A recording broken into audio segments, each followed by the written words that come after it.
दोस्तों नमस्कार। सारा खेल नंबर का है। वो नंबर चाहे सांसदों की शक्ल में हो या फिर वो नंबर पॉलिटिकल फंडिंग के तौर पर हो।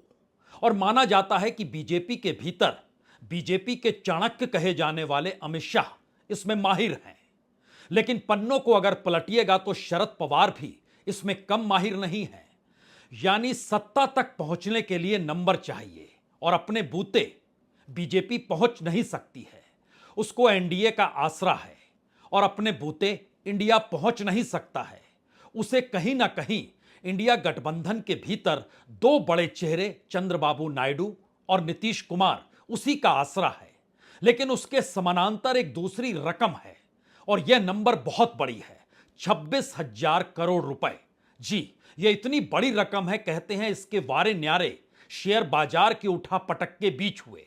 यानी 48 घंटों के भीतर जो 44 लाख करोड़ का खेल हुआ है, उसी दौर में 26,000 करोड़ रुपए शेयर बाजार से उन लोगों ने निकाल लिए जिनके पैसे उस राजनीति में फंसे हुए थे जहां वो मानकर चल रही थी कि बीजेपी दोबारा सत्ता में होगी। यानी देश के प्रधानमंत्री नरेंद्र मोदी की साख 2014 और 2019 की तर्ज पर 2024 में भी होगी। लेकिन झटके में सब कुछ डगमगाने लगा और इस डगमगाती हुई परिस्थिति के भीतर कल रात से जो राजनीतिक गलियारों में चर्चा बड़ी होती चली जा रही है, हालांकि वह आज एनडीए की बैठक जो शाम 4 बजे और इंडिया की बैठक जो शाम 6 बजे होनी है, उसके बाद निकल कर आ सकती है। लेकिन सवाल इस दौर में राष्ट्रपति भवन का भी है और सवाल इस दौर में उस भरोसे और शायद उस भरोसे को जगाने के लिए उस पूंजी का भी है जिसके आश्रय राजनीति साधी जाती है। लेकिन एक सवाल यहां और भी बड़ा है, वो नीतीश कुमार हो या चंद्रबाबू नायडू हो, वो जानते हैं आज नहीं तो कल बीजेपी उन्हें खा जाएगी, राजनीतिक तौर पर उन्हें खत्म कर देगी। तो ऐसे में राजनीति कैसे साधी जाए, और शरद पवार इसके माहिर खिलाड़ी हैं। आज से नहीं, जब वो जवानी के दौर में थे और सबसे युवा मुख्यमंत्री के तौर पर महाराष्ट्र में पहुंचे थे और उस वक्त उन्होंने कांग्रेस का साथ दिया था, राजनीति को वो तब से साधते चले आए हैं। तो मुकाबला शरद पवार और अमित शाह का शुरू हो चला है। लेकिन इन सब के बीच सबसे बड़ी बात तो यह भी है कि दरअसल कांग्रेस इस बिसात पर चलना चाहती है कि भरोसा और आश्वासन अगर पूरे तरीके से हो तो ही कदम आगे बढ़ाइए, और कदम जब आगे बढ़ाइए तो पीछे कदम लौटने की परिस्थिति बिल्कुल ना रखिए। यानी नरेंद्र मोदी को सत्ता से बाहर रखने की जो बिसात बिछे वह एक पुख्ता तरीके से हो। कांग्रेस अपने तौर पर एक नए फार्मूले के साथ खड़ी है, या कहें इंडिया गठबंधन के भीतर की मशक्कत एक नई बिसात बिछा रही है। इसमें कोई जरूरी नहीं है कि इंडिया गठबंधन की सरकार बन जाए, लेकिन इसमें यह जरूरी है कि प्रधानमंत्री नरेंद्र मोदी ना बने। यानी संवैधानिक तौर की परिस्थितियों को अगर परखें तो राष्ट्रपति भवन से पहला बुलावा बीजेपी को ही आएगा, सबसे बड़े राजनीतिक दल के तौर पर, सबसे बड़े गठबंधन के तौर पर भी उसकी मौजूदगी सबसे बड़ी रहेगी। बावजूद इसके कि चंद्रबाबू नायडू और नीतीश कुमार वहां से निकल जाते हैं, लेकिन वो जाएंगे तो कहां जाएंगे? क्या वो इंडिया गठबंधन में शामिल हो जाएंगे? बिल्कुल नहीं। सियासी तौर पर जो नई बिसात बिछ रही है, उसमें क्यों नहीं एक ऐसे तीसरे मोर्चे को बना लिया जाए जिसको बाहर से कांग्रेस समर्थन कर दे। यानी इस तीसरे मोर्चे की शक्ल में नीतीश कुमार भी होंगे और चंद्रबाबू नायडू भी होंगे, क्योंकि एक सहमति कल रात से दिखाई देने लगी है कि किसी भी हालत में अगर प्रधानमंत्री नरेंद्र मोदी बनते हैं और अगर इस भरोसे समूचा विपक्ष रहता है या फिर गठबंधन जो एनडीए के भीतर का है वह भी इस भरोसे में रहते हैं कि प्रधानमंत्री मोदी अपने तर्ज पर काम नहीं करेंगे और पहली बार फेडरल स्ट्रक्चर होगा, नीतीश कुमार की बात मानी जाएगी, चंद्रबाबू नायडू की बात मानी जाएगी, तो शायद यह एक मुगालता तो नहीं होगा। क्योंकि बीते 10 बरस में ऐसा कोई खेल किसी ने देखा नहीं, और गुजरात के मुख्यमंत्री रहते हुए भी जब अपने करीबियों को निपटाने में थोड़ा सा वक्त भी नरेंद्र मोदी ने बतौर मुख्यमंत्री नहीं दिखाया और केंद्र में आकर उन्होंने एक से एक कद्दावर नेता जो बीजेपी के थे उन्हें हाशिए पर ढकेल दिया और इस पूरी प्रक्रिया के भीतर बीजेपी अध्यक्ष नड्डा ये बोलने से चूके नहीं कि अब आरएसएस की जरूरत नहीं, तो फिर ऐसे में क्या चंद्रबाबू नायडू और क्या नीतीश कुमार। लेकिन अगला सवाल यह भी है कि इस तीसरे मोर्चे की शक्ल में कौन कौन होगा और वह गठबंधन कितना बड़ा होगा, और क्या वाकई जब उसको कांग्रेस बाहर से समर्थन दे देगी 99 सांसदों के साथ, तो क्या उसकी तादाद 272 तक पहुंच जाएगी। अगर उसमें निर्दलियों को शामिल कर लीजिए, अगर उसके भीतर छोटे दलों को शामिल कर लीजिए जो बीजेपी के साथ नहीं है, तो तीसरे मोर्चे की शक्ल में किसी को भी साथ आने में कोई दिक्कत होगी नहीं। तो क्या यह एक ऐसी बिसात है जिसकी काट अमित शाह के पास नहीं है, या एक ऐसी बिसात है जिसमें संवैधानिक तौर पर राष्ट्रपति को कहीं ना कहीं सरकार बुलाने देने के लिए इस तीसरे मोर्चे की तरफ देखना पड़ेगा जिसे कांग्रेस का समर्थन मिल रहा हो। थोड़ी देर के लिए इस पन्ने को बंद कर दीजिए और अब देखिए बीजेपी के भीतर का वह पन्ना जो सबसे महत्वपूर्ण तौर पर कल रात से कुलांचे मार रहा है। और महत्वपूर्ण यह है कि जो बिसात बना रहा है वही खुद को शहीद कहलाने देने की परिस्थिति में ला भी रहा है। यानी गृहमंत्री के तौर पर अमित शाह अगली सरकार में गृहमंत्री नहीं रहे। बहुत सारे नेता इससे दुखी हैं, रुष्ट हैं, इंडिया के भीतर तो खास तौर से। और बख्शा तो चंद्रबाबू नायडू को भी नहीं गया जब उन्हें जेल भेजा गया या उनके दरवाजे पर ईडी और सीबीआई पहुंच गई थी, आईटी के अधिकारी भी पहुंचे थे।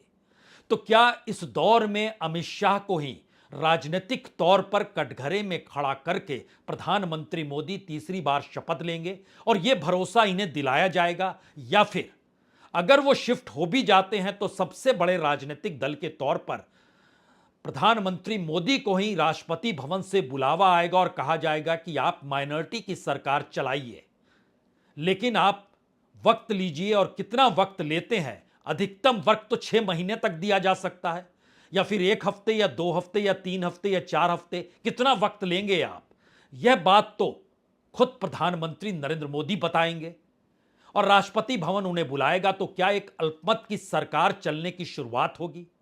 अब अगला सवाल यह भी कल रात से लगातार राजनीतिक गलियारे में था कि इस पूरी सरकार को चलाने के लिए या छोटे छोटे एक एक सांसद सख्त ही, जैसे जीतन राम मांझी हैं, जैसे अपना दल को 1 सीट मिली है, जैसे आरएलडी को 1 सीट मिली है, इन तमाम लोगों को साथ रखने के लिए भी तो बहुत कुछ चाहिए।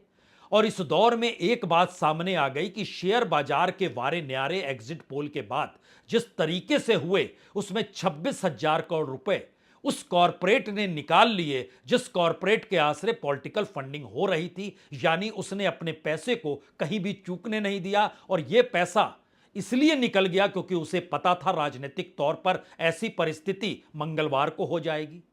क्योंकि भारत की राजनीति में शेयर बाजार का डामाडोल होना कोई नई बात नहीं है, लेकिन यह पहला मौका है कि जिस दिन एग्जिट पोल आया और उसके बाद जब बाजार खुला तो सिर्फ और सिर्फ 1-1.5 घंटे का वक्त था जिसमें आप पैसा निकाल सकते थे।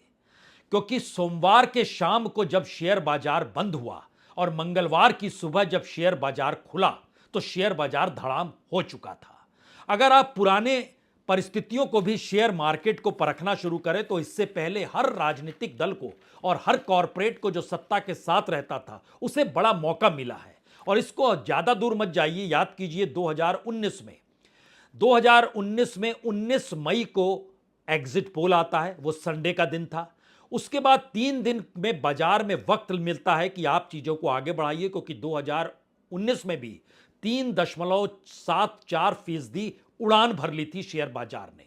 और 3 दिनों के बाद शेयर बाजार 0.76 यानी 1% से कम नीचे बढ़ पाया। इस दौर में एक लंबा वक्त था। अगर आप याद कीजिए 2004 में जब अटल बिहारी वाजपेयी की सरकार जा रही थी, उस समय एग्जिट पोल जो आया वाजपेयी सरकार को लेकर, उसने शेयर बाजार को 4.13% का गोता लगा दिया, यानी नीचे चली गई। और वह दिन ट्यूसडे का था, यानी मंगलवार का दिन था। उसके बाद जब रिजल्ट आ रहा था तो वह बृहस्पतिवार यानी थर्सडे का दिन था और वो 13 मई थी। तो 10 मई को एग्जिट पोल, 13 मई को रिजल्ट, और रिजल्ट के दिन वह 0.76% ही चढ़ पाया। लेकिन इस दौर में खेल कॉरपोरेट अपने तौर पर कर लेता था। यह पहला मौका था कि आपके पास वक्त ही नहीं है, एक दिन यानी 48 घंटे के भीतर मार्केट 13 लाख करोड़ की छलांग लगाता है और उसके बाद वही मार्केट एक झटके में 31 लाख करोड़ का गोता लगा लेता है। तो बड़े बड़े व्यापारी जो होल्डिंग किए हुए थे उनका पैसा इसमें डूबा। हालांकि रिटेल सेक्टर में भी बहुत पैसा इस दौर में है, लेकिन महत्वपूर्ण तो उस राजनीति को पैसा चाहिए जिसको अब सत्ता चलानी है। और इस दौर में अब शेयर बाजार के अलावे कौन से रास्ते होंगे? रात भर में इस पर लगातार चर्चा और मंथन हो रही है कि पैसा आएगा कहां से जब आपके पास पार्लियामेंट यानी संसद के भीतर, लोकसभा में आप अल्पमत के दौर में होंगे, राज्यसभा के भीतर भी आपको लेकर सवाल उठेंगे, तो कोई विधेयक तो आप पास करा नहीं पाएंगे। तब यह सवाल था कि जो पैसा लाया जाएगा वो इस दौर में सबसे बड़ी तादाद में पीएसयू के जो लैंड है, यानी सरकार के पास जो इस देश में जमीन है, अलग अलग पब्लिक सेक्टर के मातहत पैसा वहां से निकाला जा सकता है। जो स्पेक्ट्रम है उसको बेचने की परिस्थिति में पैसा निकाला जा सकता है। इस दौर में लैंड और स्पेक्ट्रम के साथ साथ इस दौर में कोल ब्लॉक्स, क्योंकि कोल इस दौर में इंपोर्ट बड़ी तादाद में हो रहा है, पैसा वहां से निकाला जा सकता है। और जिन कंपनियों के आश्रय सरकार चल रही है वो इतनी बड़ी तादाद में पूंजी देने को तैयार है, पॉलिटिकल फंडिंग करने को तैयार है कि सरकार को इस अल्पमत काल में कोई मुश्किल ना आए। यानी कॉरपोरेट और सत्ता का नेक्सस और सत्ता में बने रहने की बिसात, इस बिसात में जो दिखाई दे रहा है, हो सकता है आपको सिर्फ और सिर्फ इस बिसात में अमित शाह का पद दिखाई दे कि गृह मंत्री बदल दिए जाएंगे। राजनीतिक तौर पर बड़ी राहत चंद्रबाबू नायडू और नीतीश कुमार की होगी, जो अपने पुराने सहयोगियों को बता पाएंगे कि देखिए इनको तो हमने हटा दिया, कम से कम एक गुजराती तो कम हो गया। लेकिन अगला सवाल यह है कि क्या वाकई इस दौर में मोदी सरकार कोई ऐसे निर्णय नहीं लेगी जिसको लेकर विपक्ष को खत्म करने की स्थिति में वो ना आए? और इस दौर में जब छोटे छोटे सदस्यों की जरूरत पड़ेगी तो छोटे छोटे राजनीतिक दल कैसे अल्पमत की सरकार के निर्णयों के मातहत नहीं चल पाएंगे, जबकि उसके हाथ में इस देश की नौकरशाही और तमाम संस्थान होंगे? यहीं से वो सवाल निकला कि किसी भी हालत में क्या मोदी सरकार को सत्ता तक पहुंचने से रोका जा सकता है, और नहीं रोका जा सकता है तो क्या उसके बाद कितना वक्त उन्हें चाहिए? इसके लिए राष्ट्रपति पर दबाव बनाया जा सकता है कि मैक्सिमम आप 10 दिन दीजिए, 6 महीने का वक्त मत दीजिए। लेकिन दूसरी तरफ फिर वही सवाल है कि अगर राष्ट्रपति भवन से इस बात पर 10 दिन की सहमति नहीं होती है और कहा जाता है आप 6 महीने तक का वक्त ले लीजिए, तो जाहिर है मामला कोर्ट में जाएगा। अब कोर्ट में 6 महीने तक की परिस्थिति को निपटाना कोई आसान सी बात है इस दौर में। और यह भी बड़ी बात है कि इस दौर में सीजीआई के पास अब 6 महीने से भी कम का वक्त बचा है, यानी उनके रिटायरमेंट में 4-4.5 महीने बचे हैं। तो फिर एक नए सीजीआई आएंगे। इस दौर में जो उम्मीद और आस पॉलिटिकल पार्टीज लगाए रही या मानती रही या सोचती रही और चलती रही कि दरअसल राजनीति में मदद होगी, तो क्या वह भी इस दौर में उलझ जाएगी और तमाम बातें अदालतों के चक्कर लगाती रहेगी? तो क्या वाकई दो परिस्थिति बहुत साफ तौर पर उभर कर आ रही है। पहली परिस्थिति यह है कि किसी भी हालत में थर्ड फ्रंट इतना बड़ा किया जाए जो बहुमत जिसमें 99 लोग जुड़ जाए, यानी 173 सांसदों की संख्या इस तीसरे मोर्चे में होनी चाहिए। और उसमें अगर आप समाजवादी पार्टी के बाद सबसे बड़ी पार्टी के तौर पर आप ध्यान दीजिए तो महाराष्ट्र से निकल कर आएंगे उद्धव ठाकरे, शरद पवार, इनकी मौजूदगी, उससे ज्यादा तादाद में डीएमके की मौजूदगी है, लेफ्ट की मौजूदगी है, आरजेडी की मौजूदगी है, और इसमें जनता दल यूनाइटेड और टीडीपी दोनों को जोड़ा जाए और एक नए फॉर्मेट में उसके बाद 173 सांसदों के साथ जो संख्या हो जाती है उसमें 99 सांसदों का समर्थन अगर हो जाता है तो दूसरी तरफ आप कोई भी मशक्कत कीजिए, वह मशक्कत आपको 270 तक पहुंचने नहीं देगी। और राष्ट्रपति के सामने जब दोनों स्थिति होगी तो क्या संवैधानिक प्रोटोकॉल जो कहता है उसमें बड़े राजनीतिक दल को ही आप बुलाएंगे और मौका देंगे? वो मौका कितने दिन का होगा, फिर मामला वहां आकर अटकेगा। और शायद इस दौर में कॉरपोरेट की भूमिका इतनी बड़ी हो चुकी है राजनीतिक सत्ता के दौर में, क्योंकि पहली बार लगा कि इस देश के भीतर एग्जिट पोल भी कॉरपोरेट को लाभ पहुंचाने और कॉरपोरेट के लाभ से पॉलिटिकल फंडिंग के होने और पॉलिटिकल फंडिंग के जरिए सत्ता बनाने का खेल खेला जा रहा है। यानी सब कुछ क्या स्क्रिप्टेड चल रहा है और एक ऐसी स्क्रिप्ट बनाई गई जिसके आश्रय सत्ता बनी रहे, उस दिशा में कदम बढ़ाए गए। तो क्या राजनीतिक तौर पर भारत की राजनीति उस सट्टा बाजार में तब्दील हो गई जहां कॉरपोरेट का वर्चस्व नजर आने लगे? क्योंकि इस दौर में ध्यान दीजिए, यह बड़ा महत्वपूर्ण है। भारत के बैंकों को लेकर प्रधानमंत्री मोदी लगातार कहते हैं हमने बहुत रिफॉर्म किया है और देखिए डिविडेंड कितना बैंकों से मिल रहा है। और पिछले दिनों ही आरबीआई ने 2 लाख करोड़ से ज्यादा का डिविडेंड सरकार को देने का वादा किया और इस पर एक बहस चलती रही कि इतना लाभ वो कैसे कमाएगी। कोई रास्ता है ही नहीं, तो क्या नोट छापे जा रहे हैं?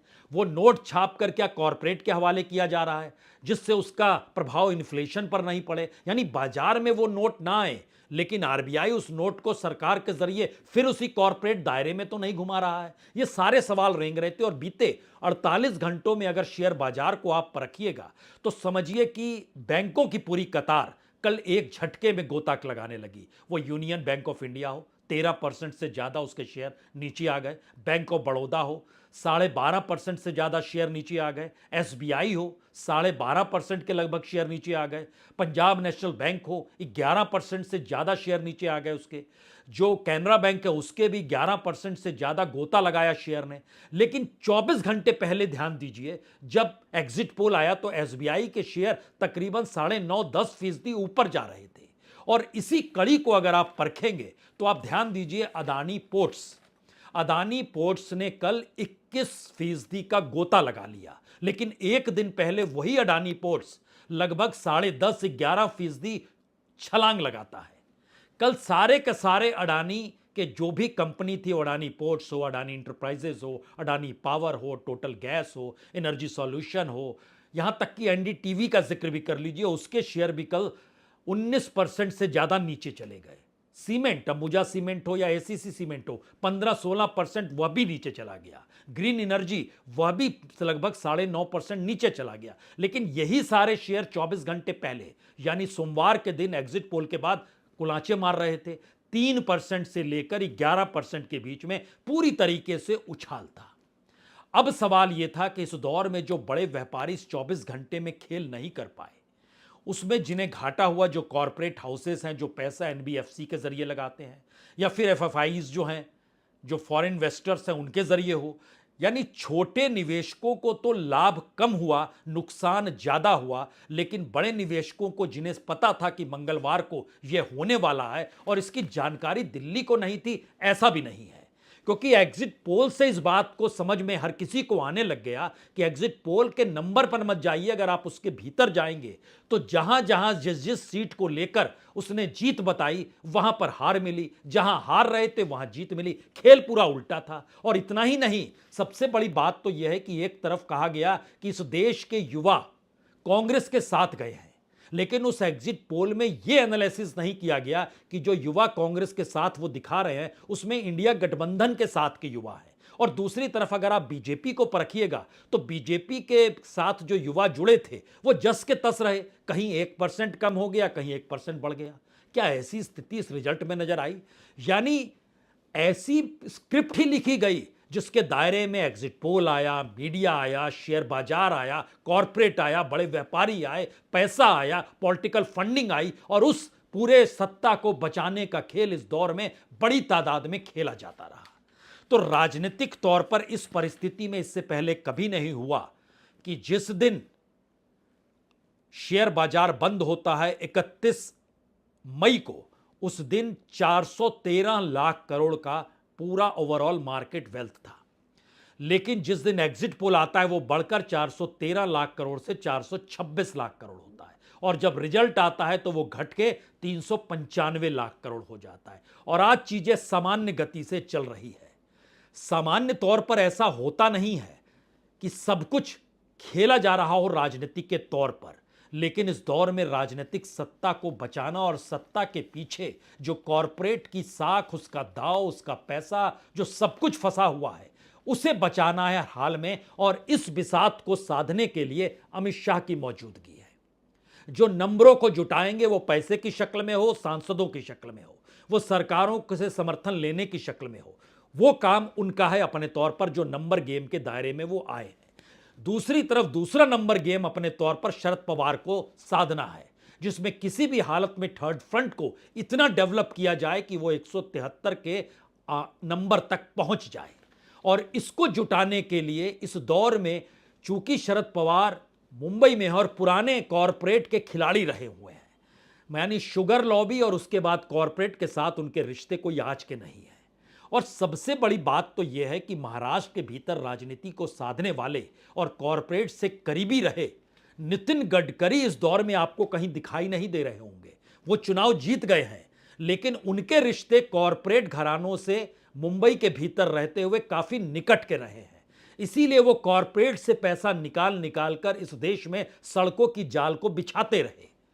यानी पीएमओ से सहमति मिले ना मिले, मुश्किल हालात हो, संसदीय बोर्ड से हटा गया हो, फिर भी वो चीजों को काम करते रह गए, उनको भी दरकिनार रखा गया है। तो एक बड़ा सवाल यह है कि कॉरपोरेट इस दौर में क्या फिसलने को तैयार है? नंबर गेम देखकर इस देश के बड़े व्यापारी और कॉरपोरेट भी, उनके लिए क्या अमित शाह और क्या शरद पवार, यह थोड़ा समझना होगा। यह इसलिए भी समझना होगा क्योंकि मोदी सरकार के दौर में जो कॉरपोरेट थे वो उंगलियों पर गिने जा सकते थे कितने सरकार के करीब रहे, लेकिन कांग्रेस की सरकार में वो कॉरपोरेट की पूंजी को आश्रय देती रही। मनमोहन सिंह के दौर में इससे कोई इनकार नहीं करेगा, लेकिन वो सेलेक्टिव नहीं हुई। यह दूसरी स्थिति है। ऐसा भी नहीं होगा कि बहुत हेल्दी प्रतियोगिता होती रही हो, ऐसा नहीं हुआ होगा, लेकिन इस दौर में तो आप नंबर उंगलियों पर गिन सकते हैं 5-6 कॉरपोरेट जो सबसे लाभालाभ की स्थिति में, इस देश की जीडीपी गर्त में जाए लेकिन नेटवर्थ बढ़ता चला जाए, उनके आसरे। तो आखिर में ध्यान दीजिए, इधर शरद पवार हैं, उधर अमित शाह हैं। एक तरफ मराठा लॉबी है और दूसरी तरफ गुजरात की लॉबी है। और मुंबई के भीतर गुजरातियों के जो मौजूदगी है, वो शेयर बाजार में हो या खुले बाजार में हो, उनकी मौजूदगी बड़ी प्रभावी बीते 10 बरस में नजर आई है। तो उस पूरी की पूरी लॉबी की, कॉरपोरेट की, जो गुजराती नहीं है, और गुजरातियों में भी वैसे गुजराती जो मानकर चल रहे हैं कि दरअसल वो सरकार के इतने करीब रहे नहीं, तो उनके भीतर भी क्या इस दौर में फिसलन आने वाली है? ये खेल सिर्फ नंबर गेम का है। एक बार अगर शरद पवार को जो पूरा दायित्व सौंपा गया है कि आप सरकार बनाने का जुगाड़ कर लीजिए, वह दिल्ली पहुंच चुके हैं और राजनीतिक तौर पर गहमा गहमी तेज हो गई है। जैसे ही यहां कागज पे नंबर गेम होगा, इसीलिए राष्ट्रपति भवन से ज्यादा प्रभावी राजनीति को करने वाला वो कॉरपोरेट की पूंजी है जो इस दौर में खेल कर रही है। और वही पूंजी जो चुनाव के वक्त 26,000 करोड़ रुपए की लगाई गई, उसने हाथों हाथ अपने पैसे को निकाल लिया। राजनीति का यह मिजाज शाम होते होते बिल्कुल एक नई शक्ल में आ सकता है। तो शाम में आपके साथ हम फिर जुड़ेंगे। बहुत बहुत शुक्रिया, बहुत बहुत शुक्रिया।